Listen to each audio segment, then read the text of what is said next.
मेरे प्यारे मित्रों, आप सभी का मंजू चंद क्लासेज यूट्यूब चैनल पर स्वागत है। और आज से हम एक नई सीरीज की शुरुआत कर रहे हैं, जिसके तहत जिसका मतलब हेडलाइन है कि मॉडल पेपर 2024 जो आने वाले हैं, उससे संभावित प्रश्न क्या क्या हो सकते हैं जो आने वाले होंगे।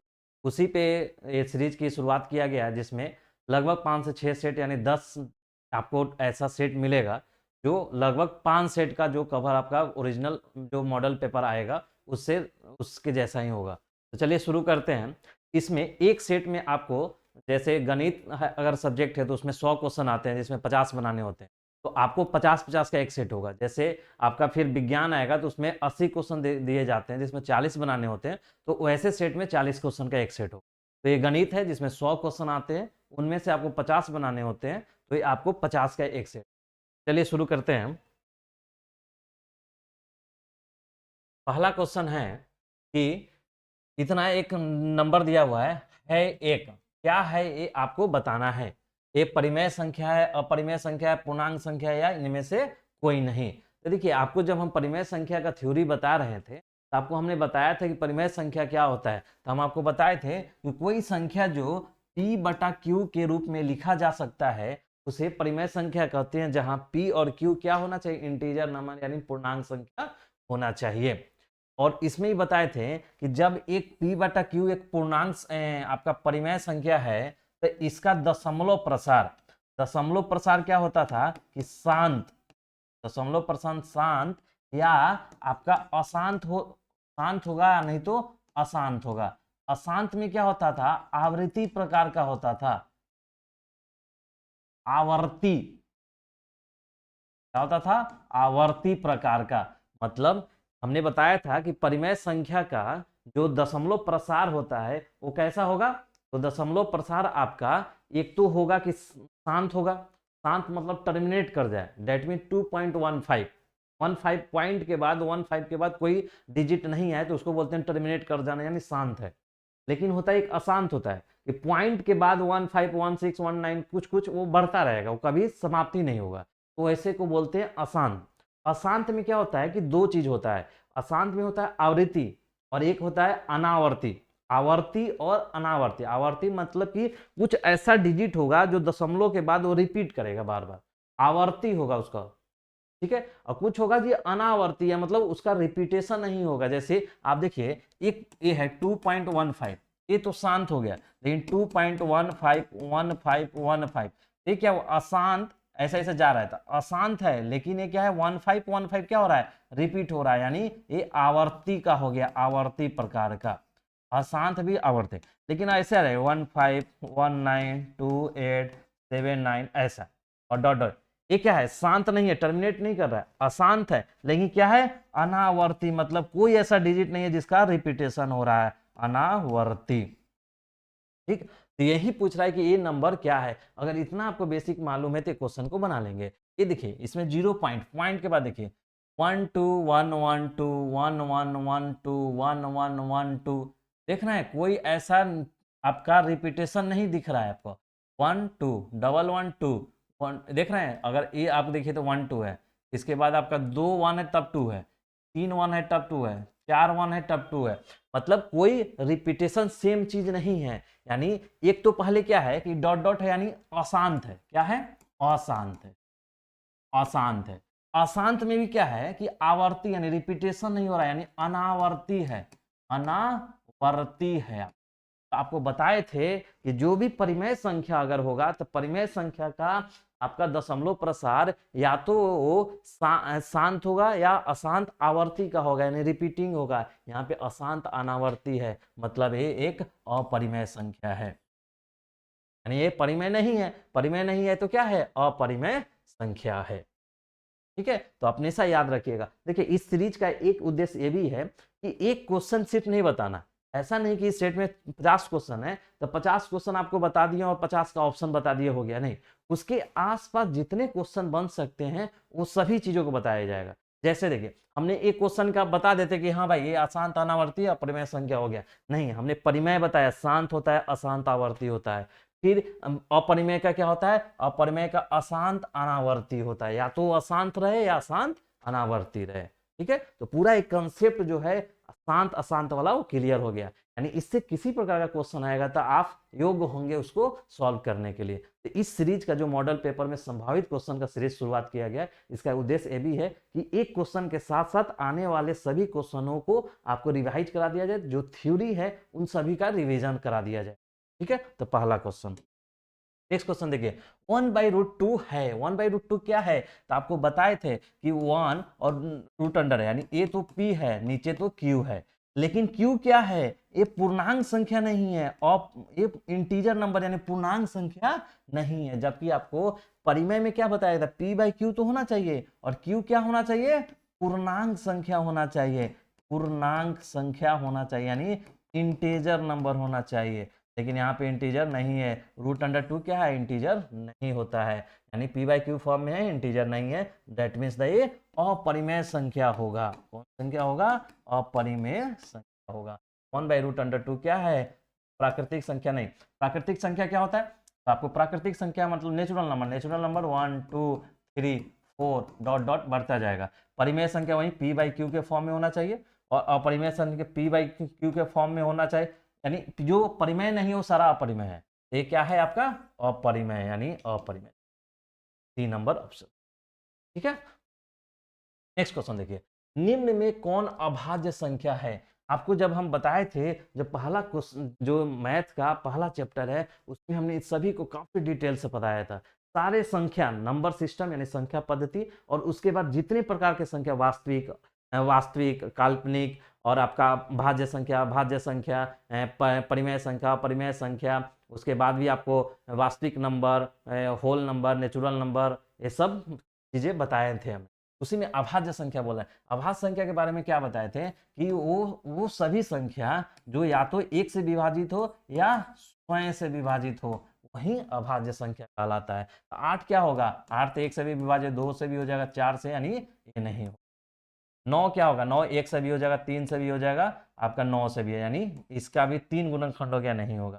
11 का देखिए, 11 होगा 1 से या नहीं तो 11 से, मेरा आंसर ये होगा। तभी हम चेक कर लेंगे 15, 1 से भी हो जाएगा, 3 से भी हो जाएगा, 5 से हो जाएगा, यानी जहां 2 से ज्यादा मिल गया यानी वो आपका अभाज्य नहीं होगा। हमेशा 2 होगा, 1 या 11, इसी में 2 आ रहा है, यानी यही मेरा आपका अभाज्य संख्या हुआ।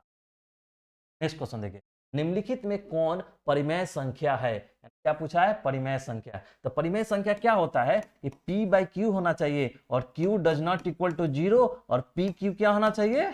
पूर्णांक संख्या होना चाहिए, पूर्णांक संख्या होना चाहिए। यही आपका डेफिनेशन बताया गया है एक परिमेय संख्या का। तो बोला है परिमेय संख्या बताइए जी। देखिए क्या है? 49 है, यानी 7 का स्क्वायर है। नीचे क्या है? 8 का स्क्वायर है। बाहर निकलेगा तो क्या हो जाएगा? 7/8। नहीं क्या है? p/q के फॉर्म में है, जहां pq इंटीजर यानी पूर्णांक संख्या, यानी यही हो गया। यहाँ देखिए, यहाँ तो 9 निकल जाएगा बाहर, 9×9=81, लेकिन √91 ही रह जाएगा। यहाँ भी देखिए, यहाँ भी √अंडर में ही रहेगा, यहाँ तो 7 निकल जाएगा लेकिन √101 ही रह जाएगा। हमने क्या देखा कि सभी में आपका एक है जो 7/8 है, यानी p/q के फॉर्म में है, तो यही परिमेय संख्या हुआ।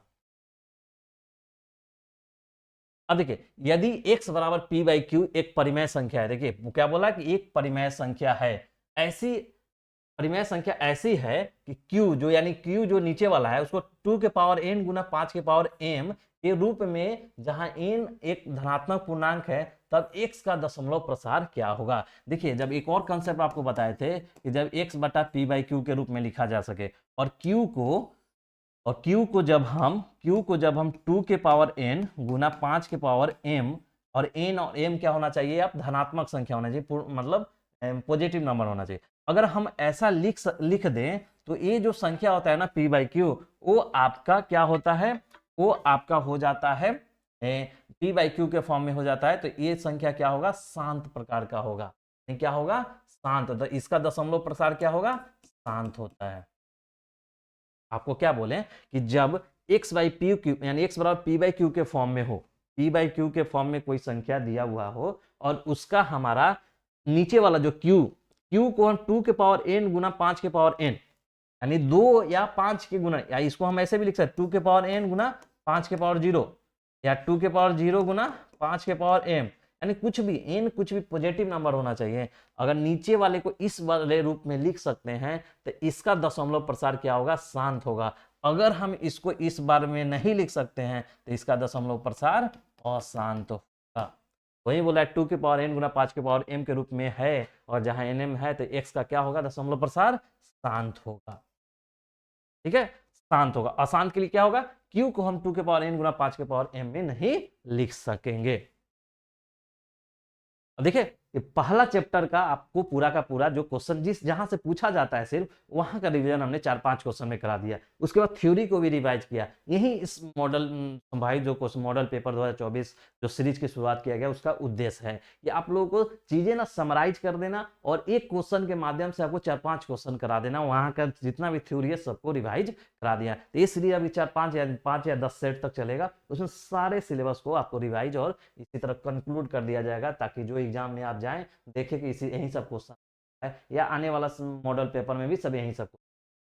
ठीक है, यदि अल्फा तथा बीटा द्विघात बहुपद इतना है का मूल हो तो 1/अल्फा प्लस 1/बीटा का मान निकालिए। अब देखिए ये बोला कि अल्फा बीटा इसका मूल है, तो अल्फा बीटा मूल है और इसका मान पूछा है। तो देखिए 1/अल्फा प्लस 1/बीटा।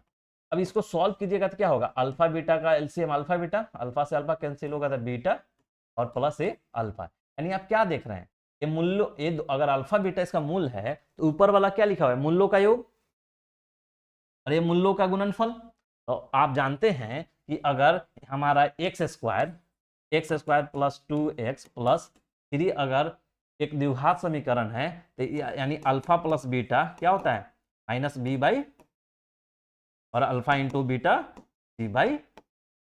तो alpha plus beta minus B by ये क्या होगा, बी क्या होता है, देखिए ये यहाँ बगल वाला ए होता है, इसको कंपैरिजन हम करते हैं X square B X plus C से। तो देखिए बी क्या है 2 यानी -2, और ए क्या है 1 यानी 1, और सी क्या है 3, ए क्या है 1, यानी अल्फा प्लस बीटा क्या हो गया -2, और अल्फा इंटू बीटा क्या हो गया 3/1 यानी 3, यानी मेरा आंसर क्या हो गया -2/, -2/3 कहाँ है, 3/2 -2/3 आंसर। देख रहे हैं, यानी ये द्विघात समीकरण का क्वेश्चन था, और द्विघात समीकरण में आपको बताया गया था कि द्विघात समीकरण का दो मूल होता है, और दोनों मूल का योग जो होता है वो क्या होता है -b/a, और दोनों योग मूलों का गुणनफल होता है c/a, और a b c क्या होता है तो ax² bx प्लस c, यानी एक्स स्क्वायर के बगल में क्या है, यहाँ कुछ नहीं है तो 1 है तो a, bx यानी x के बगल वाला b और c है। ठीक है, तो ये क्वेश्चन आपका रहा। नेक्स्ट क्वेश्चन देखिए, बहुपद 2 minus x into x minus 1 के शून्यकों का गुणनफल बताइए। तो देखिए ये क्या है, बहुपद है, तो पहले तो देख लीजिए कि किस टाइप का बहुपद है, तो इसको सॉल्व कर लीजिए। 2 माइनस, देखिए माइनस प्लस है तो x square, minus minus plus यानी एक्स, यानी क्या देख रहे हैं कि कैसा बहुपद है, -x² प्लस एक्स प्लस 2, यानी ये क्या हो गया x के पावर 2 है, यानी द्विघात बहुपद है। क्या है, द्विघात बहुपद है, और द्विघात बहुपद के शून्यकों का गुणनफल पूछ रहा है। तो ये क्या है, द्विघात बहुपद, द्विघात बहुपद। जब ये द्विघात बहुपद है तो इसका शून्यकों का गुणनफल, शून्यकों मतलब वही अल्फा इंटू बीटा बराबर क्या होता है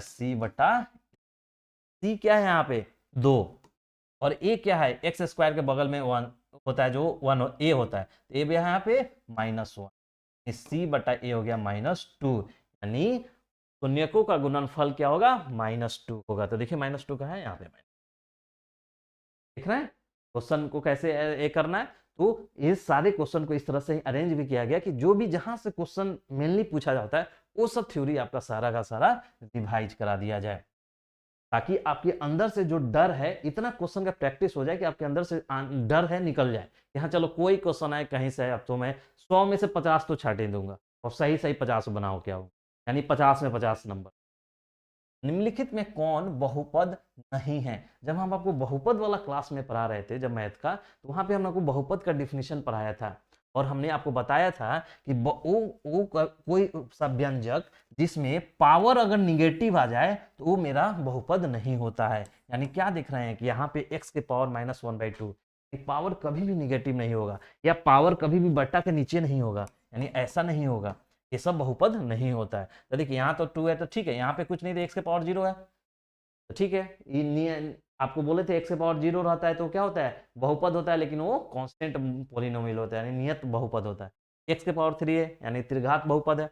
ये माइनस में नहीं होगा, ये x के पावर 2 है तो द्विघात बहुपद है, माइनस में कभी नहीं होगा। तो कभी भी आपको बहुपद नहीं है पूछे तो देखिए कि किसी पावर पे माइनस तो नहीं है, अगर माइनस है तो बहुपद नहीं होगा। या कोई ऐसा तो नहीं है x के पावर 2 x के पावर 3 मैंने बट्टा में कोई पावर तो नहीं है x का, तब नहीं, मेरा आंसर बहुपद नहीं है तो ये बहुपद नहीं है का होगा। यदि युगपत समीकरण निकाय का अनगिनत हल हो तो वह समीकरण निकाय कहलाता है। देखिए ये भी हम आपको जब क्वेश्चन पढ़ा रहे थे आपको थ्योरी में, तो हम आपको बताए थे कि इस टाइप का चीजें होता है कि a1x1 प्लस b1 x1 रहेगा, a1x plus b1y plus c1 equal to 0, और ये था a2x plus b2y plus c2 equal to 0। जब ऐसा युगपथ था, मतलब दो मतलब समीकरण दिया हुआ था, रैखिक समीकरण, आपको हम बताए थे दो रैखिक समीकरण के हल करने का कई तरीका, एक तो आपको ग्राफीय मेथड, और उसके बाद 3 मेथड बताए थे, प्रतिस्थापन मेथड, विलोपन मेथड, वज्र गुणन विधि मेथड, ये सब आपको बताए थे।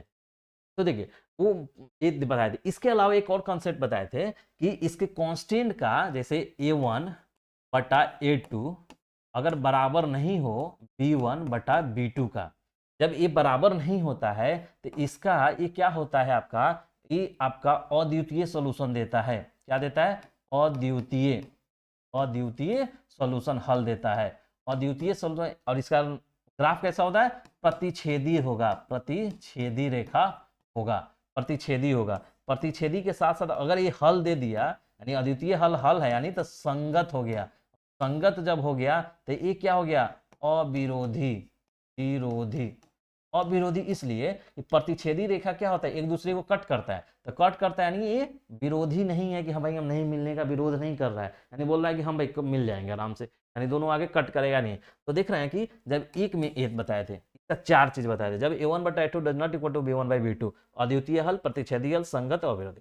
दूसरा में हमने बताया था कि a1 बटा a2 हो, b1 बटा b2 हो, c1 बटा c2 हो, तीनों कांस्टेंट बराबर हो, तो इसका हमने हल बताया था कि अनगिनत हल, अनेक हल, अनेक हल, अनेक हल हो गया। तो इसका लाइन कैसा होता था कि पैरेलल होता था, एक दूसरे के, एक पैरेलल नहीं, एक दूसरे के होता, आश्रित होता था, यानी एक दूसरे पे ही होता था ऐसा वाला युग्म। तो ऐसे होता था, आश्रित होता था, आश्रित, ओवरलैप करता था। उसके बाद अगर सोल्यूशन हो गया तो क्या हो गया, संगत हो गया। ठीक। तीसरा एक बचता था, जो तीसरा बचता था, तीसरा बोलता था कि a1 बटा a2 बराबर b1 बटा b2 तो हो जाए, लेकिन c1 बटा c2 नहीं हो, यानी यहां पे बराबर नहीं हो। इसका होता था क्या, कोई हल नहीं, कोई हल नहीं, कोई हल नहीं। जब हल नहीं है तो क्या हो गया, असंगत, असंगत। और इसका ग्राफ कैसा होता है, समानांतर रेखा होगा, समानांतर, समानांतर, समानांतर रेखा होता है। देखिए एक क्वेश्चन से हमने पूरा आपका सिलेबस का जो भी यहां से क्वेश्चन इस टाइप से पूछा जाएगा, कैसा भी क्वेश्चन पूछा जाएगा आपको बनाने के लिए योग्य होंगे, क्योंकि यही सबसे पूछेगा, कभी कभी घुमा देगा, अद्वितीय पूछ लेगा, प्रतिच्छेदी पूछेगा। तो देखिए इसमें क्या पूछा, युगपत समीकरण निकाय का अनगिनत हल, क्या बोला, अनगिनत हल हो तो वह समीकरण निकाय कैसा होगा। तो अनगिनत हल वाला देखिए, अनगिनत हल वाला एक कंडीशन होता है, तो अनेक हल होगा, आश्रित होगा, संगत होगा। तो देखिए वो क्या बोला, विरोधी, अविरोधी, आश्रित है, देख रहे हैं, आश्रित। विरोधी किस में होता है, यहां पे विरोधी होगा, कोई हल नहीं, असंगत, और यहां विरोधी होगा, क्योंकि ये मिलना ही नहीं चाहेगा। जब ये दो बराबर और तीसरा बराबर नहीं, तो ये पैरेलल, समानांतर रेखा होगा। समानांतर रेखा हम आपको बताए थे कि कोई भी कहीं मिलना नहीं चाहेगा, यानी एक दूसरे को विरोध करेगा, तो यानी विरोधी। तो देखिए विरोधी कहाँ, विरोधी इस केस में। अविरोधी कहाँ, अविरोधी पहला केस में, देखिए अविरोधी, अविरोधी के लिए ये वाला, और आपका आश्रित के लिए ये। कोई अनगिनत हल में क्या होगा, आश्रित होगा या संगत या अनेक। ठीक है। तो क्या देखें, एक क्वेश्चन है, उससे हमने आपका पूरा सिलेबस में ये वाला जो कंसेप्ट युगपत समीकरण वाला है सारा हमने कवर कर दिया, यानी इससे आपका बेस काफी मजबूत होगा और कॉन्फिडेंस भी बढ़ जाएगा। समीकरण इतना में यदि x बराबर 5 हो तो y का मान बताइए। सिंपल है, इसमें आपको डालना है। कभी बताए थे कि एक्स वाई में कोई समीकरण है तो x का मान डालिए तो y निकलेगा। तो x बराबर देखिए क्या है, x प्लस 2y बराबर 9 है। x बराबर 5 डालना है तो 5 प्लस 2y बराबर 9। 2y रन दीजिए, 9 है इधर, 5 प्लस में तो माइनस में, 9 में से 5 जाएगा 4, y बराबर क्या हो जाएगा 4/2 यानी 2। तो y का मान क्या होगा, ठीक है। इस क्वेश्चन देखिए, द्विघात समीकरण इतना के मूल्यों की प्रकृति बताइए। ये देखिए द्विघात समीकरण है, द्विघात समीकरण के लिए एक विवेचक बताए थे आपको d, तो d बराबर क्या हमने बताया था b² - 4ac। अब देखिए यहाँ पे b क्या है, b यानी x के बगल वाला होता है तो -5 का स्क्वायर -4, a क्या है, a तो कुछ नहीं तो 1, c क्या है 8। अब देखिए 5 का स्क्वायर करने का 25 माइनस 8 चौको 32, 5 2 -7, यानी आप क्या देख रहे हैं d बराबर क्या निकला -7, यानी d बराबर -7 निकला, यानी कौन कंडीशन हुआ d लेस देन 0। हम आपको जब विवेचक पढ़ाए थे तो विवेचक में हमने बताया था कि ax² bx प्लस c बराबर ऐसा द्विघात समीकरण हो तो इसका विवेचक होता है b² - 4ac। अगर d ग्रेटर देन 0 हो तो 1 होगा, अगर d बराबर 0 हो तो 1 होगा, और d लेस देन 0 हो तो 1। जब d ग्रेटर देन 0 हो तो वास्तविक सॉल्यूशन होगा, वास्तविक और अद्वितीय।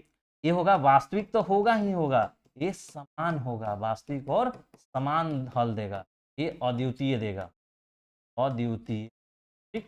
और इसमें होगा कोई सॉल्यूशन नहीं होगा, कोई हल नहीं देगा, यानी कोई हल नहीं होगा, यानी डी लेस देन 0 आ गया, यानी तीसरा कंडीशन आ गया तो कोई हल नहीं होगा। वास्तविक समान नहीं जी, वास्तविक असमान नहीं जी, वास्तविक नहीं, हाँ वास्तविक नहीं होगा, यानी अवास्तविक, यानी कोई हल नहीं, यानी वास्तविक नहीं।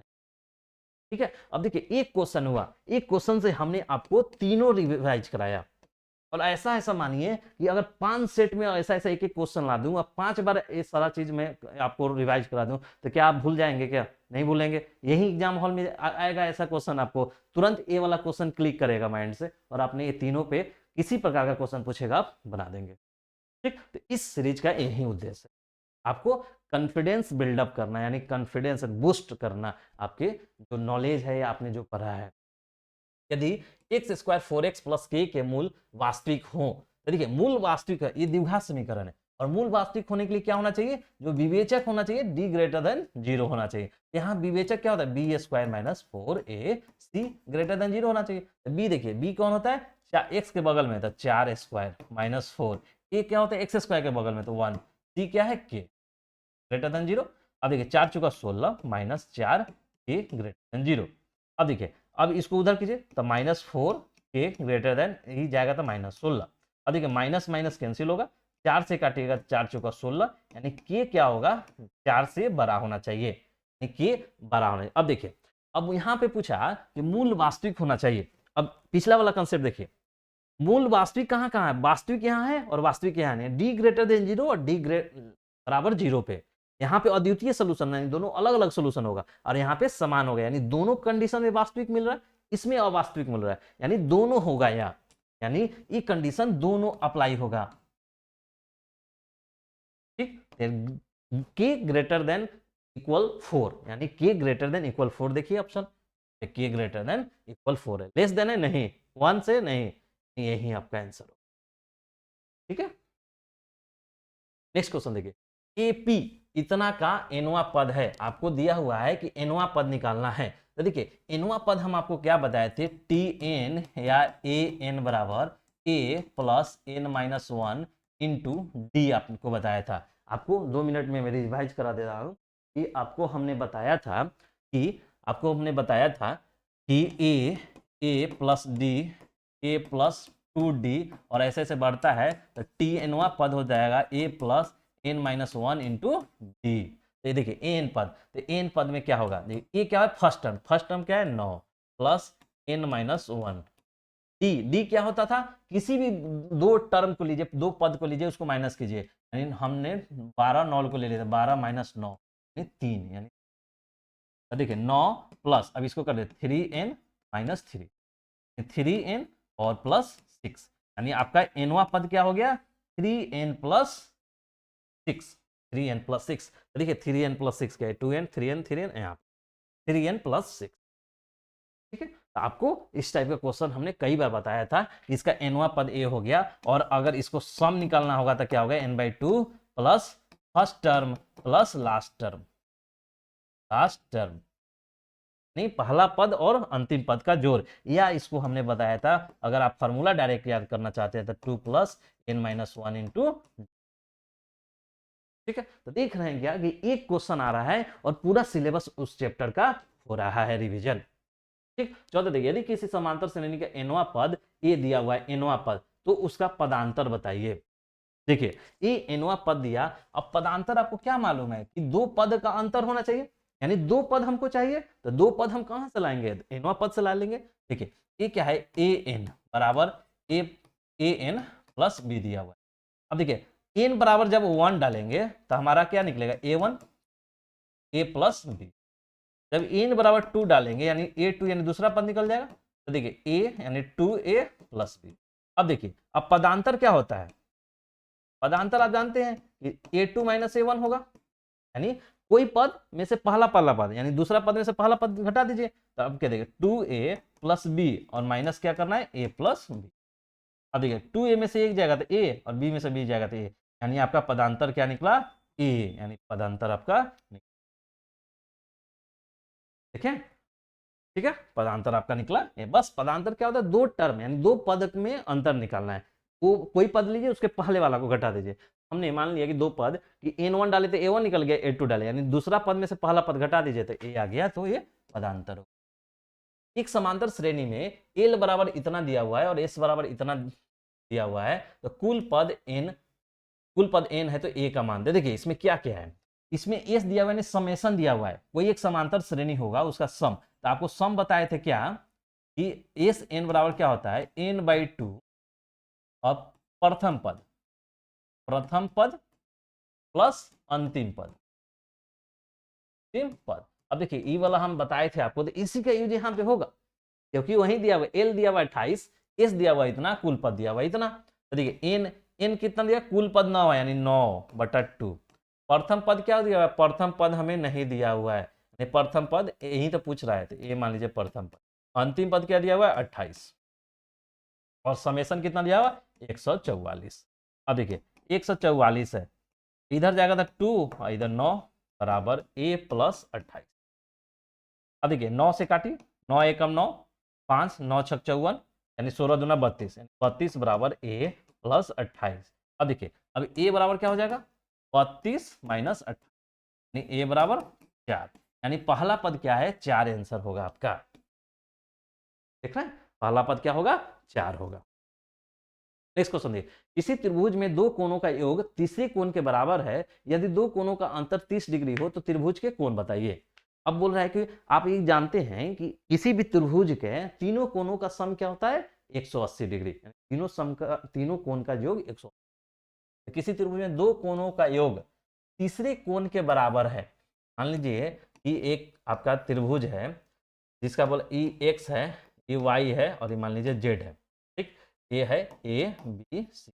अब पूछा त्रिभुज में दो कोणों का योग, मान लीजिए एक्स प्लस वाई तीसरे कोण के बराबर है, यानी जेड तीसरे कोण के बराबर है, यदि दो कोणों का अंतर यानी एक्स माइनस वाई बराबर 30 डिग्री है, ठीक, तो त्रिभुज के कोण क्या क्या होंगे। और देखिए दोनों कोण का योग तीसरे कोण के बराबर है, ठीक है, दोनों कोण का तीसरे कोण के बराबर है। अब x माइनस वाई, अब देखिए अब इस क्वेश्चन को आपको सॉल्व करने के लिए या तो इसको सॉल्व कीजिए, किसी त्रिभुज में दो कोणों का योग तीसरे कोण के बराबर है, ठीक है, दो कोण यानी एक्स वाई तीसरे कोण के बराबर है, और दोनों कोण का अंतर 30 है, ठीक। तो अब इसको देखिए इस कोण को बनाने के लिए इस क्वेश्चन को, क्योंकि ऑब्जेक्टिव है तो थोड़ा सा हम स्मार्ट तरीका लगा लेंगे, हम ऑप्शन से इसको बना लेंगे, क्यों नहीं जल्दी, हमें जल्दी बनाना, अब इसको सॉल्व करेंगे उससे अच्छा से। अब दोनों कोण का योग समय, अब देखिए 30-60 को जोड़ेंगे तो योग 90 होगा, और तीसरा कोण के बराबर है, हाँ भाई तीसरा कोण के बराबर तो है, और दो कोणों का अंतर 30 होना चाहिए, तो 60 में से 30 जाएगा 30 होगा। ये ऑप्शन तो मेरा सेटिस्फाई कर रहा है। अब इसको देखिए तो दोनों कोण का योग तीसरे के बराबर, ये भी सही है। दो कोणों का अंतर 30 हो रहा है क्या, इसका अंतर करेंगे तो 0 हो जाएगा, यानी ये मेरा ऑप्शन नहीं होगा। इसमें देखिए दो कोणों का योग तीसरे कोण के बराबर है, तो 60-60 120 तीसरे कोण के बराबर है क्या, नहीं। इसमें देखिए 75 30 105 इसके बराबर है क्या, नहीं, यानी 3 क्वेश्चन तो ऐसे ही कट गया, यानी मेरा ऑप्शन। देखें इस क्वेश्चन को कैसे बनाने का तरीका है कि आपको देखिए इसको अगर बनाना चाहेंगे तो बनाया भी जा सकता है, ऐसा नहीं कि हम, लेकिन ऑप्शन बनाना ज्यादा इजी है। देख रहे हैं कैसे कट गया, दो कोणों का योग तीसरे से बराबर होना चाहिए, दो कोण का अंक तीसरा के बराबर होना है, 60 30 90 90 45 45 90 ये दोनों में तो बराबर हो रहा है, लेकिन इन दोनों में नहीं हो रहा है, कट गया। और ये देखिए दूसरा कंडीशन क्या बोला है कि दोनों कोण का अंतर 30 होना चाहिए, तो 60 में से 30 जाएगा तो 30 आ रहा है, लेकिन 45 में 45 जाएगा तो 0 नहीं, ठीक। लेकिन अगर आपको मान लीजिए कि आपको बनाना ही है तो देखिए मान के चलिए दो कोण x और y है, तो तीसरा कोण क्या होगा, जो z है, तीनों का कोण का सम 180 होता है, माइनस x प्लस वाई कर लेंगे तो ये आ जाएगा, ठीक। तो माइनस देखिए 180 माइनस एक्स प्लस वाई, ठीक। अब देखिए इससे क्या होगा, x प्लस इधर जाएगा 2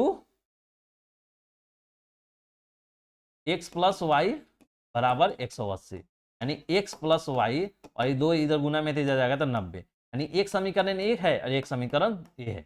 अब इसको दोनों को ऐड कर दीजिए, ऐड करिएगा तो x और x Y Y cancel, x 2x बराबर, अब देखिए 90 है और 30 है, यहाँ पे 90 है तो 120, यानी x बराबर क्या निकला 60।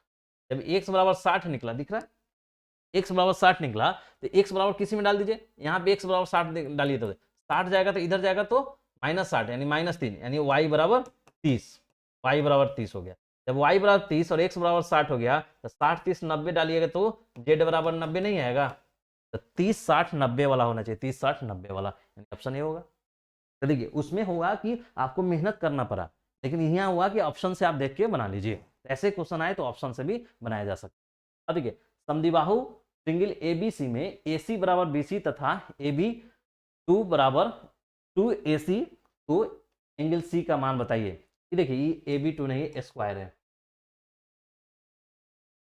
ठीक है, AB स्क्वायर है। अब देखिए समद्विबाहु त्रिभुज बोल रहा है, एक तो बोल रहा है क्या समद्विबाहु, और AC बराबर देखिए समद्विबाहु बोल रहा है, और AC बराबर BC बोल रहा है, ए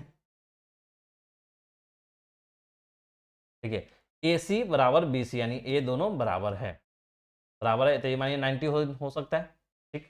ये दोनों बराबर है, और AB स्क्वायर बराबर, यानी AB स्क्वायर बराबर 2AC स्क्वायर है। अब देखिए पाइथागोरस में लगाएंगे, तो पाइथागोरस में क्या लगाएंगे, AB स्क्वायर बराबर AC स्क्वायर प्लस CB या BC स्क्वायर। अब देखिए दोनों बराबर बोल रहा है, तो 2AC स्क्वायर हो जाएगा ना, AB स्क्वायर बराबर, यही तो दिया हुआ है AB स्क्वायर बाय 2, तो एंगल C क्या होगा 90 डिग्री, ठीक, C 90 डिग्री। देखें बस आपको देखना था इसमें क्वेश्चन कि AB स्क्वायर बराबर 2AC स्क्वायर है, यानी भुजा का स्क्वायर, यानी पाइथागोरस प्रमेय लगेगा जी, पाइथागोरस प्रमेय लगेगा, तो ये दोनों का सम इसके बराबर दिया है, यानी ये दोनों का इक्वल है, इसका स्क्वायर 2 टाइम्स हो जाएगा दिया, यानी ये 90 होगा, तभी ऐसा पॉसिबल है, यानी एंगल C। देखिए समद्विबाहु त्रिभुज की तीनों भुजाओं के मध्य बिंदु को मिलाने से बना त्रिभुज होता है। अब देखिए इस क्वेश्चन को याद कर लीजिए कि ये यूनिवर्सल ट्रूथ है कि समद्विबाहु त्रिभुज, जो त्रिभुज रहेगा, और जो मानिए समद्विबाहु त्रिभुज है और तीनों भुजाओं के मध्य बिंदु, इसका मध्य बिंदु ये, इसका मध्य बिंदु ये, और इसका मध्य बिंदु, अगर इसको मिला रहे हैं तो जो ये त्रिभुज बनेगा, वो जो पहले वाला त्रिभुज होगा ना, जैसे ये वाला ABC, वही आपका ये PQR होगा। मैं बताया कि मानिए ABC एक त्रिभुज है, ठीक, उसके त्रिभुज के तीनों भुजा के मध्य बिंदु को हमने मिलाया तो एक त्रिभुज बना, तो बोला कि ये त्रिभुज कौन सा होगा, कौन सा त्रिभुज होगा, तो देखिए 100% याद रखिए कि जो पहले वाला त्रिभुज है वही त्रिभुज बना है वो भी होगा, मतलब ये अगर त्रिभुज समबाहु है तो समबाहु होगा, ये समद्विबाहु है तो समद्विबाहु होगा, या अन्य कोई त्रिभुज है तो ये अन्य त्रिभुज, यानी जो त्रिभुज होगा वही त्रिभुज बनेगा जब उसके मध्य बिंदु को मिला के एक त्रिभुज। देखिए यहाँ पे समद्विबाहु त्रिभुज है, तो ये कौन सा होगा, समद्विबाहु। ठीक है, नेक्स्ट क्वेश्चन देखिए, ए बी सी में एंगल बी बराबर 90 डिग्री, यदि भुजा बी सी बराबर इतना सेंटीमीटर है। देखिए ए बी सी एक त्रिभुज दिया हुआ है जिसमें बी बोल रहा है कि 90 है, ए बी सी।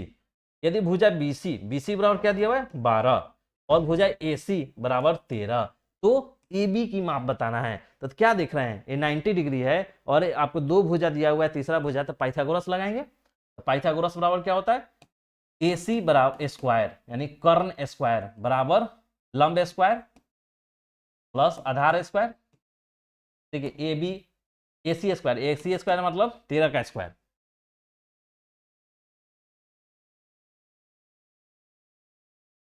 13 का स्क्वायर बराबर ए बी स्क्वायर, तो आपको निकालना ही है, बी सी कितना है 12 का स्क्वायर।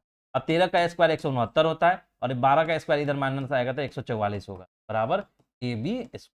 169 में से 24, 9 में से 4 गया 5, 6 में से 4 गया 2, यानी ए बी स्क्वायर बराबर 25। तो ए बी बराबर क्या होगा, प्लस माइनस रूट अंडर 25 यानी प्लस माइनस 5। तो भुजा है तो माइनस होगा नहीं, यानी सिर्फ प्लस 5, यानी मेरा ए क्या निकला 5 सेंटीमीटर। तो देखिए 5 सेंटीमीटर आंसर। ठीक है, तो ऐसा ही क्वेश्चन पाइथागोरस का ये हुआ। तो पाइथागोरस प्रमेय का, पाइथागोरस थ्योरम का भी आपका यूज हो गया। ठीक, अब दिए गए चित्र में डी पैरेलल बी सी और ए डी बराबर इतना और इतना। अब देखिए दिए गए चित्र में बोल रहा है, अब चित्र में तो यहाँ चित्र है ही नहीं। ठीक है, चित्र नहीं है तो बना लेते हैं हम। बोल रहा है D E parallel B C, A B और सी है और इसके पैरेलल, मान लीजिए इसके पैरेलल ए बना लिया हमने, B C parallel D E दिया हुआ। ठीक, डी ई, ए डी बराबर दिया हुआ है 2, ए दिया हुआ है 2, डी बी बराबर दिया हुआ है 3 और ए ई बराबर ए ई 1.6। तो आपको ई सी बराबर ए पूछा है। अब देखिए एक थोड़ा सा यूज कीजिए, आपने थेल्स प्रमेय पढ़ा होगा। थेल्स प्रमेय में क्या था कि अगर किसी त्रिभुज के किसी भुजा के समानांतर, किसी भुजा के समानांतर कोई रेखा खींचते हैं, तो वह रेखा जो दो रेखा पे जो बिंदु है वो उसको बराबर अनुपात में विभाजित करता है। कि थेल्स प्रमेय क्या बोलता था कि कोई एक त्रिभुज के किसी भुजा के समानांतर पैरेलल अगर एक रेखा ड्रॉ करते हैं, तो जो दो रेखा को जिस बिंदु पर काटता है यानी डी और ई पे, तो इस दोनों भुजा को समान अनुपात में बांटेगा। यानी क्या होगा कि ए डी बटा डी बी बराबर ए ई बटा सी। अब देखिए ए डी क्या दिया हुआ है 2, डी बी क्या दिया हुआ है 3, ए क्या दिया 1.6 और ई सी को पूछ। तो देखिए आप कैसे करेंगे, इसी इधर लाइए, इसी बराबर, अब देखिए तो इधर ले जाएंगे तो 2 इसी और इधर ले गए तो 1.6 गुना 3। अब देखिए अब इसी बराबर क्या हो जाएगा, इसी बराबर 1.6 गुना 3 बटा 2, दिख रहा है। अब देखिए 2 से काटेंगे तो 0.8 आएगा और इससे गुना करेंगे तो 2.4 सेंटीमीटर आएगा। तो देखिए ऑप्शन क्या है 2.4, ये आपका निकल गया 2.4। यानी थेल्स प्रमेय, यानी थेल्स प्रमेय का रिवीजन हुआ यहाँ पे। थेल्स प्रमेय बोलता है कि किसी त्रिभुज में किसी भुजा के पैरेलल कोई रेखा समांतर रेखा खींचते हैं, तो जिस दो भुजा को जहां मिलता है उसको समान अनुपात में काटेगा। यानी ये जो इसका इतना बटा इतना, इतना बटा इतना। नेक्स्ट क्वेश्चन, वृत्त के केंद्र पे बना कोण क्या होता है। अब देखिए ये क्या है, वृत्त है और ये इसका कोण है। तो कोण पे क्या डिग्री बना है, देखिए कोण ये होगा 90, ये होगा 90, ये होगा 90, ये होगा 90, यानी यहां से यहां तक लेके क्या बनता है 360 डिग्री का कोण बनता है। 360 डिग्री, वृत्त के कोण पे 360 डिग्री का कोण बनता है। अब देखिए बाह्य बिंदु से वृत्त पर खींची गई स्पर्श रेखाओं की लंबाई होगी। अब बाह्य बिंदु मान के चलिए आपका सर्किल है, वृत्त सर्किल है और मानिए बाह्य बिंदु ये है, तो यहां से मानिए आपका कोई एक स्पर्श रेखा खींचा गया, तो क्या बोल रहा है कि वृत्त पे खींची गई स्पर्श रेखाओं की लंबाई होगी। मानिए स्पर्श रेखा है तो ये आपका लंबाई, ये आपका लंबाई, यहाँ पे 90 होता है। तो ये जो भुजा होगा ना, स्पर्श रेखा जो होगा दोनों समान होगा। यानी एक बाह्य बिंदु से वृत्त पे खींची गई स्पर्श रेखाओं की लंबाई क्या होती है, समान होती है। क्या होती है, समान होती है, ऑलवेज ये क्या होगा, समान होगा। ठीक, नेक्स्ट क्वेश्चन देखिए, चित्र में रेखा एपी वृत्त की बिंदु पी पर स्पर्श रेखा है और क्यूपी इतना है, तो पीसी क्यू माप बताइए। अब देखिए इसका आपका एक ए है, आपको एक चित्र बताया है कि चित्र में रेखा A P B, A P और बी इधर दिया हुआ है। चित्र में क्या दिया हुआ है, ए पी बी और सी और क्यू, सी और क्यू, सी और क्यू, और आपको ए वाला यहाँ से मिला है। ठीक, ये आपका चित्र दिया। चित्र में रेखा ए पी बी वृत्त की बिंदु पी पर स्पर्श रेखा है, स्पर्श रेखा, और क्यू पी बी ए वाला एंगल आपको दिया हुआ है 45 डिग्री। तो पी सी क्यू की माप बताइए, पी सी क्यू की ए वाला एंगल आपको बताना है। अब देखिए, अब आपको वृत्त जब सर्किल पढ़े होंगे तो एक थ्योरम पढ़े होंगे, सर्किल का यहाँ पे क्या होगा, केंद्र बिंदु सेंटर होगा, यानी केंद्र होगा। अब केंद्र देखिए, अब केंद्र से यहाँ पे अगर हम एक ड्रॉ किए लाइन, ये सेंटर हुआ है, तो आप क्या जानते हैं कि वृत्त के केंद्र से अगर परिधि पे अगर लाइन ड्रॉ करते हैं तो उसका क्या होता है, रेडियस कहलाता है, यानी त्रिज्या कहलाता है। यानी ये क्या हो गया, ये वृत्त का आपका त्रिज्या हो गया।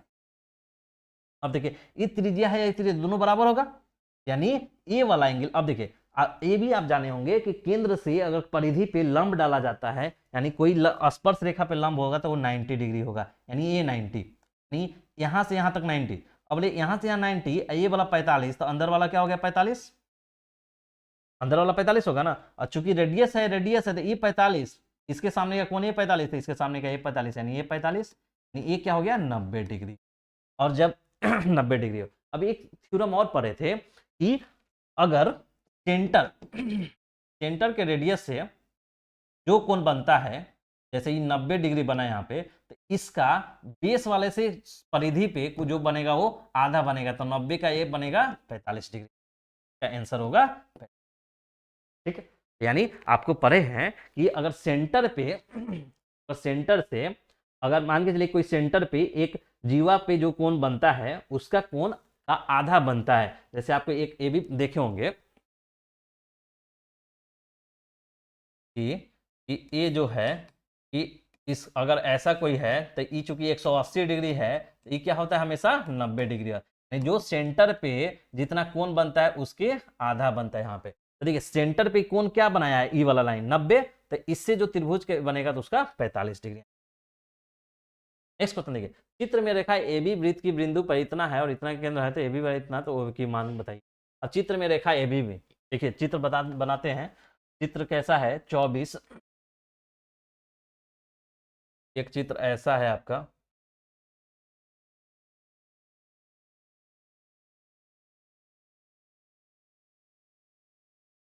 सेंटर ऐसा है। चित्र में रेखा ए बी, देखिए चित्र में रेखा ए बी का है, ए बी और ओ है, यह है ए बी ओ, और चित्र में रेखा ए बी वृत्त की बिंदु बी पर स्पर्श है रेखा है और ओ वृत्त के केंद्र है, और ए ओ बी बराबर 60 डिग्री, 60 डिग्री है, ये है आपका 60 डिग्री। ठीक है, तो ओ ए बी बताइए, ओ ए बी बताइए, ए वाला एंगल आपसे पूछ रहा है कि बताइए आप क्या होगा। अब देखिए आपको बताया गया है, आप पढ़े हैं कि एक वृत्त है, वृत्त है, ठीक है, तो वृत्त है तो आपको हमेशा बताया था कि कोई वृत्त पे कोई स्पर्श रेखा है और स्पर्श रेखा जो केंद्र से मिलाइएगा तो वो हमेशा 90 डिग्री होता है। क्या होता है, हमेशा वो 90 डिग्री होता है। ये 90 डिग्री हो गया और एक 60 डिग्री हो गया, तो एक कौन सा, ए ओ बी एक त्रिभुज है, त्रिभुज का तीनों कोणों का योग कितना होता है 180 डिग्री। और यहाँ दो कोण कौन कौन है, 90 और 60, 150, यानी 150, तो 180 में से 150 घटाएंगे तो 30 डिग्री, यही तो ये वाला होगा ना 30 डिग्री। तो आपसे यही तो पूछा है, ओ ए बी बताइए, यानी 30 डिग्री। देखें, बस थोड़ा थोड़ा छोटा छोटा कंसेप्ट है जहां सब्जेक्टिव क्वेश्चन आपको पकड़ना है। आपको यहाँ पे बस बताना था कि किसी भी बाह्य बिंदु से अगर स्पर्श रेखा वृत्त पे खींचते हैं तो स्पर्श वाला बिंदु जो होगा ना, अगर उसको सेंटर से मिलाइएगा तो वो 90 डिग्री होगा, यानी लंब होता है। तो जब ये 90 है, 60 है, तो 30 नहीं निकलेगा। नेक्स्ट क्वेश्चन देखिए, बिंदु इतना की स्थिति किस पाद में है। अब आपको देखिए, आपको हम जब निर्देशांक ज्यामिति पढ़ाएंगे तो आपको बताएंगे कि ये एक्स एक्सिस होता है तो ये माइनस एक्स एक्सिस होता है, ये वाई एक्सिस होता है तो ये माइनस वाई एक्सिस, ये माइनस में होगा तो ये प्लस में होगा, ये प्लस में होगा तो ये माइनस में होगा। ये क्या होता है, सेंटर। अब देखिए, तो ये प्लस में है, प्लस में नहीं, इसमें क्या होगा, प्लस प्लस। अब देखिए इधर प्लस और इधर माइनस, यानी माइनस प्लस। अब इधर देखिए एक्स कोऑर्डिनेट इसका कितना, माइनस, और इसका वाई कोऑर्डिनेट माइनस, यानी माइनस माइनस। इसमें देखिए एक्स कोऑर्डिनेट प्लस और वाई कोऑर्डिनेट माइनस, नहीं होगा ना। तो अब पूछ रहा है कि -4 और 3 किस पाद की होगी। तो -4 क्या होता है, एक्स एक्सिस, ये क्या है, एक्स एक्सिस, और ये वाई एक्सिस का, यानी ये भुज है और एक कोटि है। तो एक्स माइनस में है तो एक्स माइनस में किधर, इधर होगा, और वाई पॉजिटिव क्या होगा, इधर, यानी इस वाले में होगा, यानी द्वितीय पाद में होगा, यानी आपका क्या होगा, द्वितीय पाद में। ऐसे भी देखिए, द्वितीय पाद का कोई भी बिंदु माइनस पहला होगा, यानी भुज माइनस में, कोटि प्लस में। ठीक है, भुज माइनस में, कोटि प्लस में, ये द्वितीय कोटि। ऐसे भी आपको याद करने की जरूरत नहीं है, बस आपको ये देखना है कि एक्स क्या है, एक्स माइनस है, यानी जीरो के इधर प्लस होता है, जीरो के इधर, यानी इधर होगा। एक्स तो हमारा इधर है, अब ऊपर नीचे कुछ हो सकता है। आप देखिए, अब ये वाई पॉजिटिव है, वाई पॉजिटिव कहाँ था, ऊपर होता है, यानी ये दूसरा कोऑर्डिनेट। ठीक है, नेक्स्ट क्वेश्चन देखिए, कार्तीय तल में स्थित किसी बिंदु 6 4 के कोटि का मान बताइए। अब देखिए, हम कभी आपको बताएंगे कि एक्स वाई है तो ये इसको क्या बोलते हैं, भुज, और ये क्या होता है, कोटि। ठीक, हमेशा भुज पहला वाला एक्स वाला भाग होता है भुज, और ये कोटि। तो 6 4 में कोटि का मान आपको पूछा है, यानी कोटि क्या होगा, 4 होगा। ठीक है, तो हमेशा याद रखिए कि एक्स जो होता है उसको बोलते हैं आपको भुज, और उधर वाले को कोटि। तो इसमें आपसे पूछा है कि कोटि बताइए, यानी कोटि यानी वाई कोऑर्डिनेट, वाई कोऑर्डिनेट यानी 4। ठीक है, नेक्स्ट क्वेश्चन देखिए, बिंदु ए और बी के बीच की दूरी बताइए। यानी मान लीजिए कि ये बिंदु ए है और ये बिंदु बी है, और इसका कोऑर्डिनेट दिया हुआ, यानी निर्देशांक दिया हुआ है 2 और आपको दूरी का फॉर्मूला आपको बताया गया है। दूरी फॉर्मूला क्या होता है, दूरी सूत्र होता है root under y2 minus y1 का whole square plus x2 minus का। अब देखिए y2 अब इसको मान लीजिए y2, इसको मान लीजिए x1 y1, और इसको मान लीजिए x2 y2। ठीक, अब देखिए y2 minus y1, 2 minus 2, 2 minus 2 का the whole square plus x2 क्या है, sorry y2 minus y, 2 minus 3, 2 minus 3 यानी प्लस हो जाएगा। चलिए एक बार और ढंग से देखिए, माइनस प्लस का अगर आप गलती करेंगे तो गलत हो जाएगा। देखिए y2 क्या है, 2 माइनस y1 क्या है, -3 यानी -3 इसका स्क्वायर प्लस x2 क्या है, 2, और y2 x2 के 2 है, x1 क्या है, 2। अब देखिए 2 और माइनस माइनस प्लस 3 इसका स्क्वायर प्लस 2 में से 2 जीरो का स्क्वायर। अब 3 2 5 का स्क्वायर रूट अंडर 25 और प्लस 0, यानी रूट अंडर 25 यानी 5, 5 इकाई इसका होगा। क्या होगा, दूरी फॉर्मूला से निकालिएगा तो 5 इकाई आपका इसका आंसर हो जाएगा। ठीक, ये दूरी फॉर्मूला से कई क्वेश्चन पूछा जाता है। अब एक क्वेश्चन बताएं, हमने फॉर्मूला भी आपको बता दिया, बस कुछ नहीं करना है, दो बिंदु का कोऑर्डिनेट दिया रहेगा, भुज कोटि दिया रहेगा, भुज कोटि दिया रहता है, दूसरे का कोटि माइनस पहले का कोटि का स्क्वायर, दूसरे का भुज माइनस पहले का भुज का स्क्वायर का एडिशन।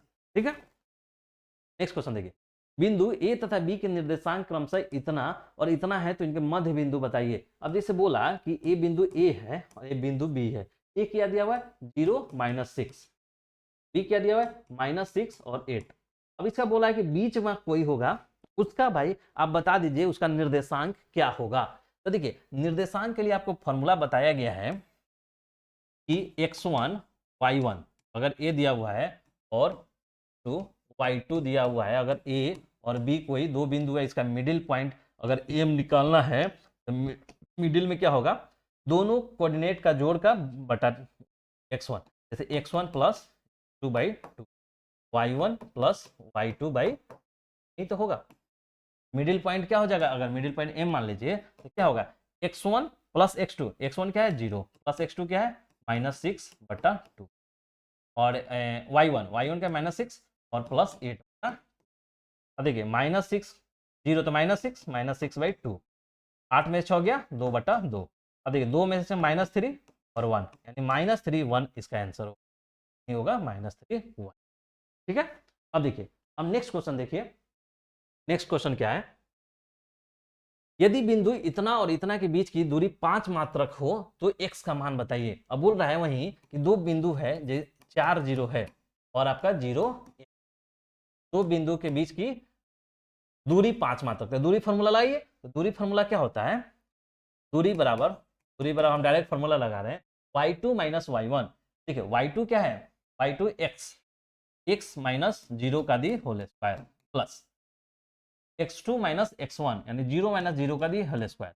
अब दूरी कितना है 5 दिया हुआ है। अब देखिए x में 0 तो x स्क्वायर, अब x स्क्वायर तो 5 और x स्क्वायर तो बाहर निकलेगा x, यानी x बराबर 5।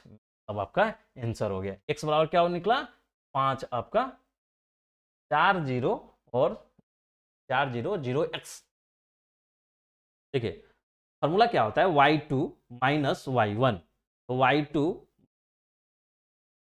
y2 माइनस y1 यानी x माइनस 0, ठीक है, और आपका ठीक है ये हो गया y2 माइनस y1 और x2 माइनस 0 माइनस 4, सॉरी यानी 0 माइनस 4 वहीं कर रहे हैं माइनस में, क्यों 0 माइनस 4 का दी होल स्क्वायर, यानी ये आपका निकलेगा 4 चुका 16।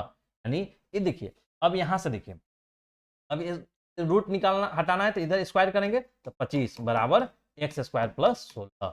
अब देखिए इधर आएगा 25 माइनस 16 बराबर एक्स स्क्वायर, 25 में से 16 जाएगा क्या बचेगा 9 एक्स स्क्वायर, यानी एक्स बराबर क्या होगा √9 यानी 3,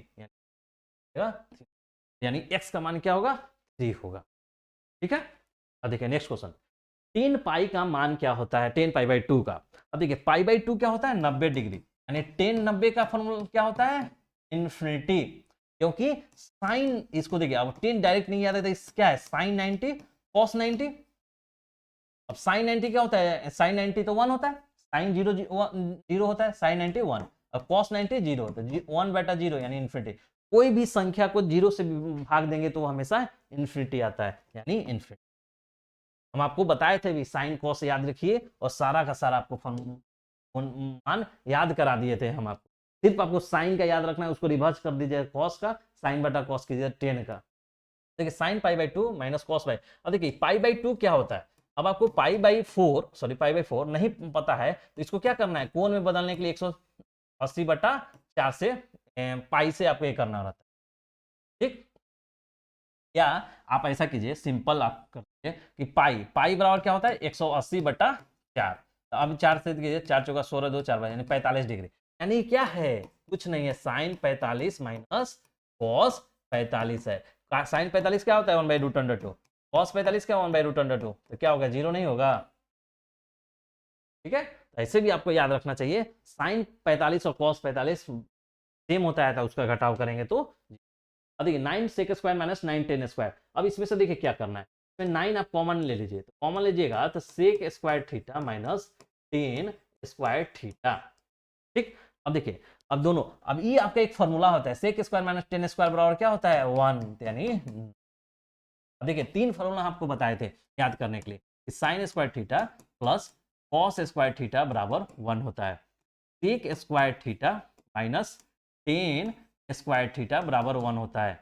फिर बताए थे हम cosec square theta minus cot square theta बराबर 1 होता है। ये 3 फार्मूला का ही यूज आपको आपके क्लास तक का जरूरी है, आगे फिर एडवांस मैथ में बहुत सारा चीज पढ़ना है, लेकिन आपके क्लास में 3 फार्मूला पर्याप्त है। अब इस 3 फार्मूला को ही यूज किए हैं, देखिए ना सेक स्क्वायर माइनस 10 स्क्वायर क्या 1 है, वही तो 1 लिखे हैं। ठीक, नेक्स्ट क्वेश्चन है, यदि सेक ए बराबर 5/3 है तो 10a का मान क्या होगा बताइए।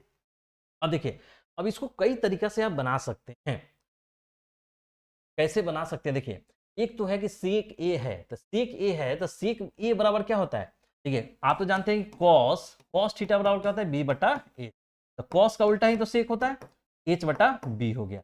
ये क्या दिया हुआ है 5/3 मतलब एच बटा बी दिया हुआ है। अब देखिए बी दिया हुआ है, एच दिया हुआ है, पी निकालना होगा आपको, तो P square plus B square बराबर क्या होता है एच स्क्वायर, पाइथागोरस से, ठीक है पी निकालना है तो पी स्क्वायर आने दे, बी दिया हुआ है 3 9, एच दिया हुआ है 5, यानी पी स्क्वायर बराबर क्या निकल गया 25 माइनस 9 बराबर 16, पी बराबर 4, पी बराबर 4 निकल गया। अब आपको निकालना है 10 ए, 10 बराबर क्या होता है पी बाई, पी क्या होता है पी 4 निकला, बी कितना दिया हुआ है 3, 4/3 नहीं निकल गया, देखिए 4/3 का है, ठीक है। तो आपको बस ये त्रिकोणमितीय अनुपात बताया दे दो 3 से 6, यानी 6 त्रिकोणमितीय अनुपात था, साइन कॉस टेन, उसी का साइन का उल्टा कीजिएगा तो कॉसेक, कॉस का उल्टा कीजिएगा तो सेक और टेन का कीजिएगा तो कॉट, साइन बराबर पी बाई एच। अब आपको हम ट्रिक भी बताए थे कि कुछ ज्यादा आपको रटने की जरूरत नहीं है, देखिए पी होता है बी होता है एच होता है, एक बार कीजिएगा इससे कीजिए पी बाई एच तो साइन निकलता है, इससे कीजिएगा तो कॉस निकलेगा और इसको दोनों कीजिएगा तो टेन निकलेगा, और उसी का रिवर्स कीजिएगा तो फिर रिवर्स निकलेगा। साइन 210 का मान है। अब देखिए ये क्वेश्चन ना आपको पूछा नहीं जाएगा क्योंकि ये आपके सिलेबस का पार्ट नहीं है, कि आपको सिलेबस का पार्ट है सिर्फ थीटा जब 90 से नीचे हो, ठीक है 90 डिग्री तक आपको ही क्वेश्चन पूछा जाना चाहिए, लेकिन ये क्वेश्चन पूछा है कभी कभी ऐसा पूछ देता है, पूछ दे तो इसको देखिए कैसे करना है। साइन ठीक है 210 को क्या लिख सकते हैं 180 प्लस 8 3 11 20 लिख सकते हैं। अब देखिए साइन 180 और पाई लिख सकते हैं प्लस 30। अब देखिए एक फॉर्मूला होता है साइन पाई प्लस थीटा बराबर होता है sine pi plus theta minus sine theta, ये आपको फॉर्मूला याद करना, ये आपके बस की बात नहीं है, मतलब ये अभी आपकी क्लास में नहीं पढ़ना है, इसका एक अलग कंसेप्ट है, इसका अलग कंसेप्ट होता है कि अब कंसेप्ट बताएंगे तो थोड़ा सा इशू नहीं है। देखिए अब कैसे बताएंगे, ऐसे कंसेप्ट को देखना होता है कि देखिए ई क्या होता है पाई होता है, ए पाई होता है और इसमें आ रहा है साइन पाई प्लस 30, यानी इसमें 30 डिग्री बनेगा पाई और प्लस 30, तब ने मेरा यहाँ पे होगा आपका 210। अब देखिए ये इसमें सभी पॉजिटिव होता है, इसमें आपका कॉस होगा पॉजिटिव, इसमें साइन होगा पॉजिटिव, साइन सेकेंड में, इसमें टेन होता है पॉजिटिव, इसमें कॉस होता है पॉजिटिव, यानी ये साइन इसमें आया है तो माइनस होता है, यही कल क्या आता है, ये आप छोड़ दीजिए, आपको ज्यादा जरूरत नहीं है। माइनस साइन थीटा, तो माइनस साइन 30 का कितना वैल्यू होता है 1/2, माइनस 1/2। ये आपसे क्वेश्चन पूछने की नहीं पूछा जाएगा, लेकिन हम आपको by the way in the case कहीं भी पूछ भी दे तो ये आपको छोड़ देना है, ये आगे का कंसेप्ट है। लेकिन अगर हम ये क्वेश्चन इसलिए बता दे रहे हैं कि पाई प्लस 30, यानी कहीं भी रहे अगर पाई प्लस से थीटा है, पाई प्लस थीटा रहेगा माइनस साइन थीटा होता है, यहाँ पे थीटा 30 है इसलिए 30, और साइन 30 का वैल्यू आपको मालूम होता है 1/2 होता है तो माइनस 1/2। नेक्स्ट क्वेश्चन देखिए cos square 17 minus sine square 17, ये तो हमेशा जीरो होता है, आपको तो कई बार पढ़ाए हैं, आपको तो याद हो जाना चाहिए, तभी हम बता देते हैं पूरा कम का कंसेप्ट है। देखिए 17 और 73 90 होता है, ये दोनों 90 होता है, तो किसी एक को आप बदल दीजिए, इसको बदलिएगा, तो इसको बदलिएगा तो क्या होगा कॉस बदलता है किसमें साइन में, स्क्वायर तो स्क्वायर रहेगा। 17 को बदलना है तो 70 को बदलना है तो 90 में से 70 घटा दीजिए, 10 में से 7 गया 3, 8 में से गया 7, 73, यानी ये 73 हुआ माइनस साइन स्क्वायर 73, और ऐसे है m बराबर 0, पूरा कोण का कंसेप्ट। और ये देखिए एक दूसरे के बदलने वाला हो, चेंजेबल हो, और 17 13 90 हो तो हमेशा वो 0 देगा, और बटा पर रहेगा तो साइन माइनस 30 का आंसर बताइए। तो देखिए साइन माइनस थीटा जो होता है ना, ये बराबर माइनस साइन थीटा, तो अभी हम पीछे वाला कंसेप्ट में बताएं, साइन थीटा अगर माइनस में है तो माइनस बाहर निकलता है, यहीं अगर कॉस माइनस थीटा रहे तो कॉसी थीटा रह जाता है, समझ रहे हैं। साइन में देखिए एक तो साइन थीटा तो ठीक है, इसमें कोई इशू नहीं है, अगर साइन में माइनस थीटा है अंदर तो ये माइनस बाहर निकल के साइन थीटा, जबकि इसमें अगर थीटा में माइनस है तो कुछ नहीं कॉसे थीटा, बोला साइन माइनस 30 बराबर क्या होगा, साइन माइनस 30 बराबर माइनस साइन 30, और माइनस तो रहेगा साइन 30 क्या होता है 1/2, यानी माइनस 1/2, ठीक है। ये बस आपको थोड़ा सा याद रखिए, ये क्वेश्चन पूछा जा सकता है, क्योंकि आपको 90 से नीचे का ही कोण है, कंसेप्ट पूछ देगा।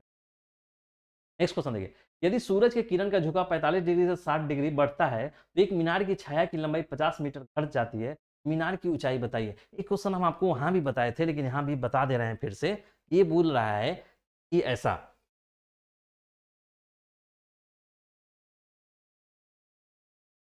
बोला एक सूरज के किरण का झुकाव 45 डिग्री से 60 डिग्री, यानी ये 45 डिग्री है और ये आपका 60 डिग्री, 60 डिग्री बढ़ता है तो एक मीनार की छाया की लंबाई 50 मीटर घट जाता है। यानी मानिए ई एक्स है, अगर अभी एक्स छाया था तो ई 50 घट जा रहा है, यानी तक ये 50 हो गया तो ई एक्स माइनस 50 हो गया। ठीक, यहाँ से यहाँ तक। ठीक, अब ए तो बोला है मीनार की ऊंचाई आप एच बता दीजिए हमें। ठीक है, तो एच बता दीजिए। अब देखिए, अब यहाँ से आप अगर जब बनाइएगा, इसको हम बनाए थे तो आपको ए वाला सोल्यूशन आया था 25। आप उस वाला वीडियो चलिए देख लीजिए, बता देते हैं। ये देखिए, एक बार 10 45 लगाइए बड़ा वाला एंगल। तो देखिए 10 45 बराबर बराबर क्या होगा, टी बाई बी यानी एच बाई एक्स। 10 45 1, एच बराबर एक्स, यानी क्या निकला, एच बराबर एक्स। जितना मीनार का ऊंचाई है उतना ही छाया है। तो पूछा क्या, मीनार की ऊंचाई पूछ रहा है। ठीक है, अब एक बार इसमें लगाइए 10 60 डिग्री, 10 60 में भी वही एच बटा एक्स माइनस 50, एक्स माइनस। अब देखिए 10 60 कितना होता है, रूट अंडर 3, और एच बराबर एक्स है, यानी एच बराबर एक्स लिख सकते हैं, तो एक्स माइनस 50। अब इसको सॉल्व करना है। देखिए सॉल्व करना है कैसे, इधर जाएगा तो root under 3 X minus 50 root under 3 बराबर एक्स। ठीक है, अब देखिए एक्स को इधर ला दीजिए, एक्स रूट अंडर 3 माइनस 1, और इधर इसको इधर भेज दीजिए। अब देखिए एक्स बराबर क्या निकला, 50 रूट अंडर 3 बटा रूट अंडर 3 माइनस 1। दिख रहा है, हाँ वहां तक तो दिख रहा है। ठीक है, अब देखिए क्या एक्स बराबर 50 रूट अंडर 3 आया, एक्स बराबर क्या आया, एक्स बराबर 50 root under 3 by root under 3 minus 1, यही आया ना, 50 रूट अंडर 3 माइनस 1। अब देखिए इसको क्या करेंगे, इसको ऊपर रूट अंडर 3 प्लस 1 और नीचे रूट अंडर 3 प्लस 1 से गुना करेंगे। अब देखिए ऊपर करेंगे तो ऊपर तो आ जाएगा 50 गुना 3 और प्लस 50 रूट अंडर 3। इसे पहले करेंगे फिर इसे बटा कि ए माइनस बी ए प्लस बी है तो 3 माइनस 1। अब देखिए 50 दिए 150, ऊपर आने दीजिए, 50 कॉमन है ले लेंगे, तो 50 कॉमन है तो बाहर ले लीजिए, 3 प्लस रूट अंडर 3। ठीक है, अब ए 2 से 25 क्या देख रहे हैं, 25 3 plus root under 3, 25 3 plus root under 3 देखिए 25 रूट अंडर 3 प्लस 3। बस यही आपका फिगर था, इससे आपको बनाना था। नेक्स्ट क्वेश्चन देखिए,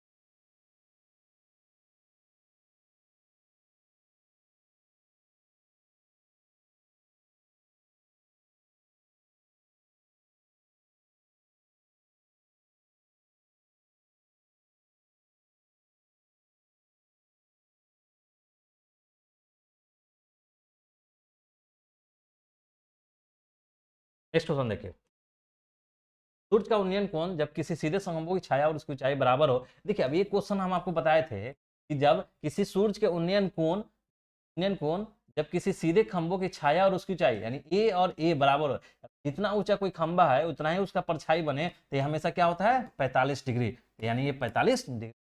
अब देखिए ये सब क्वेश्चन ना आपको अब जैसे एग्जाम अब नजदीक आ रहा है तो ये सब चीज क्वेश्चन प्रैक्टिस में होना चाहिए, यानी याद हो जाना चाहिए। अब इसको बनाने की जरूरत नहीं है, तभी बता देते हैं। अब देखो एच बोला, ये एच बोला तो बोल रहा है कि उन्नयन कोण बताइए, यानी थीटा। अब देखिए टेन थीटा बराबर क्या होता है, टेन थीटा बराबर पी बटा बी, पी क्या है यहाँ पे एच और बी भी एच, एच एच कैंसिल 1, यानी टेन थीटा बराबर क्या निकला 1। तो टेन कौन सा एंगल पे 1 होता है, यानी 45 डिग्री पे 1 होता है। ठीक, ठीक है, यदि किसी वृत्त की त्रिज्या तिगुनी कर दी जाए तो नए और पुराने वृत्त की परिधियों का अनुपात बताइए। यानी बोल रहा है कि एक ए वृत्त है और इस ए वृत्त है, यानी ये आर है, इसको 3r कर दिया जाए। ठीक है, इसके वृत्त की 3r त्रिगुनी कर दी जाए तो नए और पुराने वृत्तों की परिधि का अनुपात। अब परिधि क्या होता है, आपको परिधि पता है, परिधि क्या होता है 2 पाई आर, और ये होता है 2 पाई आर, आर क्या है 3r। ठीक है, यहाँ तो 2 पाई आर ही रहेगा और यहाँ पे 3 दूना 6 पाई आर। अब बोल रहा है नए नए इसका और पुराने। अब देखिए हमेशा जब अनुपात पूछे ना तो ध्यान रखिए किसका किसका पूछ रहा है। पहले बोल रहा है कि अनुपात बनाइए उसका कि अब नए का, तो नए का क्या है 6πr एवं पुराने वृत्त, पुराने के 2πr की परिधियों का अनुपात बताइए। अब देखिए πr से πr कैंसिल 2/3 यानी 3/1 यानी 3:1। अब देखिए ऑप्शन में 1:2 नहीं है, मान के चलिए कहीं 1:2 यहाँ पे 3 रहता तो आपको कंफ्यूजन होता भाई 2:1 या 3:1 या 1:3। हमेशा ध्यान रखिए किसका किसका अनुपात पूछ रहा है। यहाँ पे नए बट्टा पुराना पूछा है, नए बट्टा पुराना। ठीक है, इसको दे एक वृत्त का क्षेत्रफल 25 पाई वर्ग सेंटीमीटर है तो वृत्त की परिधि बताइए। तो देखिए वृत्त का क्षेत्रफल क्या होता है πr² बराबर 25 पाई दिया हुआ है। अब देखिए पाई से पाई कैंसिल, आर बराबर क्या निकला √25 यानी 5। तो वृत्त की परिधि, तो परिधि बराबर क्या होता है 2πr, 2π रहने दीजिए आर की जगह 5, 10 पाई। देखिए 10 पाई सेंटीमीटर होगा 10 पाई। नेक्स्ट क्वेश्चन देखिए यदि आर वृत्त की त्रिज्या हो तो वृत्त की क्षेत्रफल क्या होगा। आर वृत्त की त्रिज्या तो वृत्त की क्षेत्रफल क्या हो जाएगा πr²। πr² देखिए πr² क्या है। ठीक है, नेक्स्ट क्वेश्चन देखिए आर त्रिज्या एवं एल त्रिज्यक ऊंचाई वाले शंकु की पूर्ण पृष्ठ देखिए। अब शंकु है,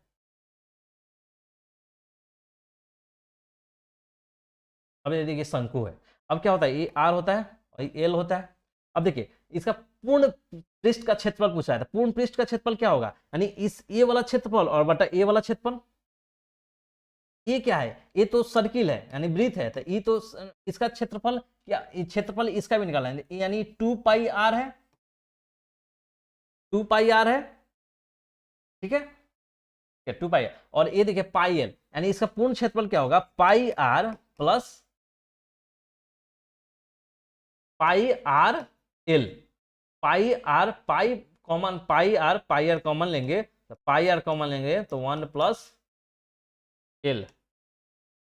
πr यानी पूर्ण पृष्ठ का क्षेत्रफल बोल रहा है, क्षेत्रफल यानी ठीक है क्षेत्रफल, और πrl और प्लस πr, तो πr निकाल लेंगे कॉमन तो πr कॉमन ले लेंगे तो l + r। अच्छा r²। ठीक है देखिए क्या है, अब क्या होता है ये देखिए इसमें दो क्षेत्रफल है, मैंने पूर्ण क्षेत्रफल पूछ रहा है। देखिए अगर सिर्फ पूछता कि आप शंकु का क्षेत्रफल बताइए तो क्षेत्रफल क्या होता है πrl सिर्फ इसका। लेकिन संपूर्ण में क्या होता है कि πrl इसका भी और ये वाला वृत्त है इसका भी क्षेत्रफल उसमें करेंगे तो संपूर्ण। अब ये वृत्त है तो वृत्त का क्षेत्रफल क्या होता है πr² यानी वृत्त का क्षेत्रफल और इस शंकु का दोनों को जोड़ेंगे यानी πr² प्लस πrl। अब πr कैंसिल कॉमन निकाल लीजिए बाहर तो r plus πr plus l plus r।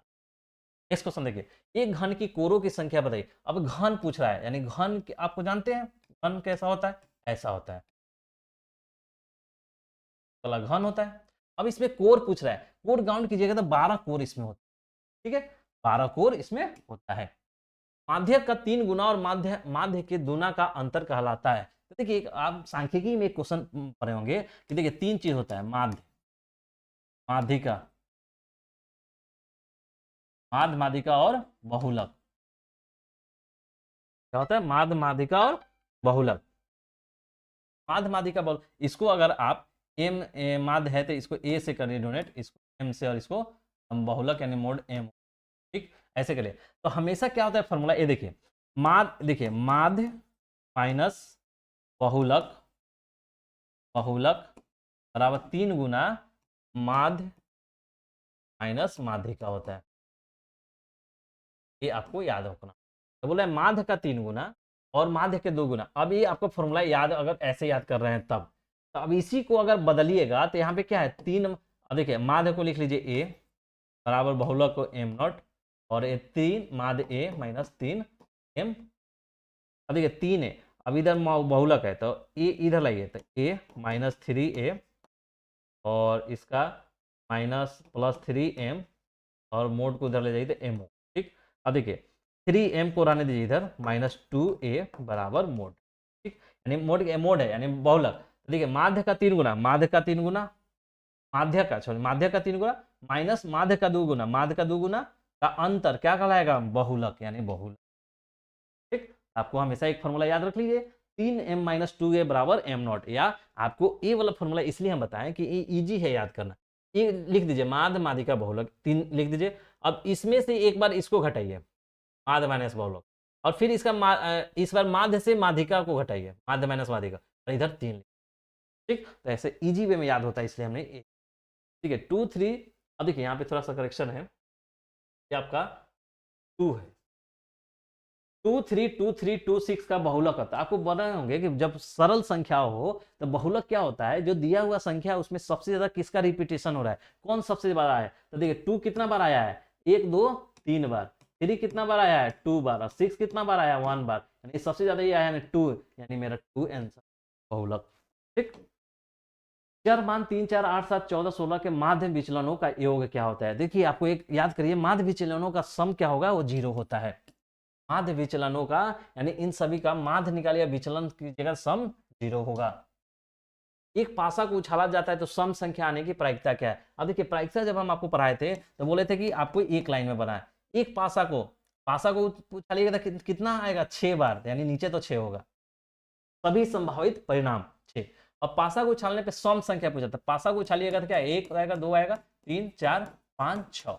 और इसमें सम पूछ रहा है, यानी 2 सम है, 4 सम है, यानी 6 सम है, 3 है जो आएगा मेरा, क्या है मेरा जो परिणाम आना चाहिए, मतलब वो वाला 3 आएगा। टोटल परिणाम सभी संभावित परिणाम 6, 3/6 यानी 1/2।